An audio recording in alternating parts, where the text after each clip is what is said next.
ನಾವು ನಮ್ಮ ಈಗಿನ ಮುಖ್ಯಮಂತ್ರಿಗಳು ಬರಬೇಕಾಗಿಲ್ಲ. ನಿಮ್ಗೆ ತಾವೇನ್ ಕರೆ ಕೊಟ್ಟಿದ್ರಿ ಬಿಡದಿಗೆ ನಮ್ಮ ಪಕ್ಷದ ಗೌರವಾನ್ವಿತ ಶಾಸಕರು ಮತ್ತೆ ನಾವೆಲ್ಲ ಮುಖಂಡರು ಬಂದು ಉತ್ತರ ಕೊಡ್ತೀವಿ. ನೀವು ಪ್ರತಿ ಹಳ್ಳಿಗೂ ಕೂಡ ನೀವು ಬನ್ನಿ, ಕುಮಾರಸ್ವಾಮಿ ಅವರು ಬರ್ಲಿ. ಇವತ್ತಿನ ನಮಗೆ ಮಾಹಿತಿ ಬಂದಿದೆ, ನಿಖಿಲ್ ಕುಮಾರಸ್ವಾಮಿ ಅವರು ಹೋಗ್ತಾರಂತೆ. ನಿಖಿಲ್ ಕುಮಾರಸ್ವಾಮಿ ಅವರು ಹೇಳಿ, ನಮ್ಮ ತಂದೆ ಮುಖ್ಯಮಂತ್ರಿ ಆಗಿದ್ದಾಗ ಬಿಡದಿ ಹೋಬಳಿಯ ಈ 8-9 ಹಳ್ಳಿಗಳಿಗೆ ಯಾವ ರೀತಿಯ ವಿಷವನ್ನ ಹಾಕುವಂತ ಕೆಲಸ ಮಾಡಿದ್ದಾರೆ ಅನ್ನೋದನ್ನ ಅವರೇ ಅವಲೋಕನ ಮಾಡ್ಲಿ.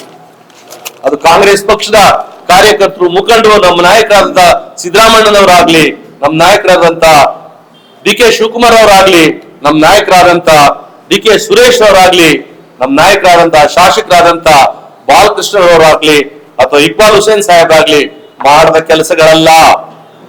ಅದೇನಿದ್ರು ಕೂಡ ಮುಖ್ಯಮಂತ್ರಿ ಆಗಿದಂತ ಸಂದರ್ಭದಲ್ಲಿ ಕುಮಾರಸ್ವಾಮಿ ಅವರು ಮಾಡಿದಂತ ಕೆಲಸಗಳು.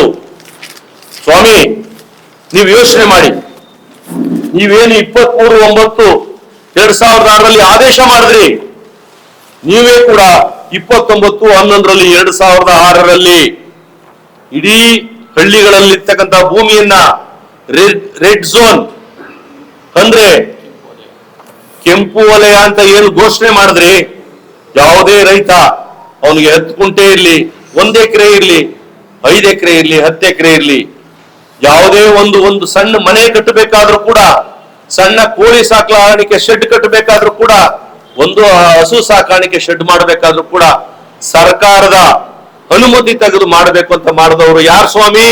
ಎಚ್.ಡಿ. ಕುಮಾರಸ್ವಾಮಿ ಅವರೇ. ನೀವು ಅವಲೋಕನ ಮಾಡಿ. ಇವತ್ತು ನಿಮ್ಮ ಮಗನ ಕಳಿಸ್ತಾ ಇದ್ದೀರಾ, ನಿಮ್ಮ ಮಗನನ್ನ ನೀವು ಮುಂದೆ ಬಿಡ್ತಾ ಇದ್ದೀರಾ. ತಾವೆಲ್ಲ ದೇವೇಗೌಡರು, ರೇವಣ್ಣವರು ಮತ್ತೆ ಕುಮಾರಸ್ವಾಮಿ ಅವರು ಪ್ರಜ್ವಲ್ ರೇವಣ್ಣವ್ರನ್ನ ಮುಂದೆ ಬಿಟ್ರಿ. ಅವ್ರು ಮಾಡಿದಂತ ಹಲ್ಕ ಕೆಲಸ ಯಾವುದು ಅಂತ ನೀವು ಮನೆಯಲ್ಲಿ ನೀವೆಲ್ಲರೂ ಕೂತ್ಕೊಂಡು ಮಾತಾಡಿ. ನೀವು ಅದನ್ನ ಮಾಡಿ ಸ್ವಾಮಿ. ಜೈಲಲ್ಲಿ ಇರ್ತಕ್ಕಂಥ ನಿಮ್ಮ ಮಗನ ಸ್ಟೇಟಸ್ ಹಾಕೊಳ್ಳಿ. ರೇವಣ್ಣವ್ರ ಮಗ ಇರ್ತಕ್ಕಂಥ ಜೈಲಲ್ಲಿ ಇರ್ತಕ್ಕಂಥ ಊಟ ಉಪಚಾರದ ಸ್ಟೇಟಸ್ ಹಾಕೊಳ್ಳಿ. ನಮ್ಮ ನಾಯಕರದ ಸ್ಟೇಟಸ್ ನೀವೇನು ಹಾಕಕ್ ಹೋಗ್ಬೇಡಿ. ನಾವೆಲ್ಲ ಮುಖಂಡರುಗಳು ನಾವು ಸ್ಟೇಟಸ್ಗಳು ಹಾಕ್ತೀವಿ ನಮ್ಮ ನಾಯಕರುಗಳದ.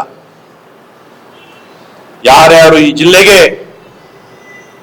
ಏನೇನ್ ಮಾಡಿದ್ದಾರೆ ಅದನ್ನೆಲ್ಲ ಸಂಪೂರ್ಣವಾಗಿ ನೀವು ಕೊಡುವಂತ ದಿನಾಂಕದಂದು ನಾವೇ ಗೌರವಾನ್ವಿತ ಮುಖಂಡರುಗಳು, ನಮ್ಮಂತ 100 ಜನ ಈ ಪಕ್ಷದ ಮುಖಂಡರುಗಳು ನಿಮಗೆ ನಾವೇ ಉತ್ತರ ಕೊಡ್ತೀವಿ. ನಮ್ಮ ನಾಯಕರುಗಳು ಮೇಲ್ಮಟ್ಟ ಮುಖ್ಯಮಂತ್ರಿಗಳಾಗ್ಲಿ, ಉಪಮುಖ್ಯಮಂತ್ರಿಗಳಾಗ್ಲಿ, ನಮ್ಮ ನಾಯಕರಾದಂತ ಡಿ.ಕೆ. ಸುರೇಶ್ನವರಾಗ್ಲಿ, ನಮ್ಮ ಜನಪ್ರಿಯ ಶಾಸಕರಾದಂತ ಇಕ್ಬಾಲ್ ಹುಸೇನ್ ಸಾಹೇಬ್ರಾಗ್ಲಿ, ಬಾಲಕೃಷ್ಣರವರು ಏನು ಬರೋ ಅವಶ್ಯಕತೆ ಇಲ್ಲ. ಕರುನಾಡು ಟೈಮ್ಸ್ ಚಾನೆಲ್ನಲ್ಲಿ ಸುದ್ದಿ ಮತ್ತು ಜಾಹೀರಾತು ನೀಡಲು ಈ ನಂಬರ್ಗೆ ಕರೆ ಮಾಡಿ.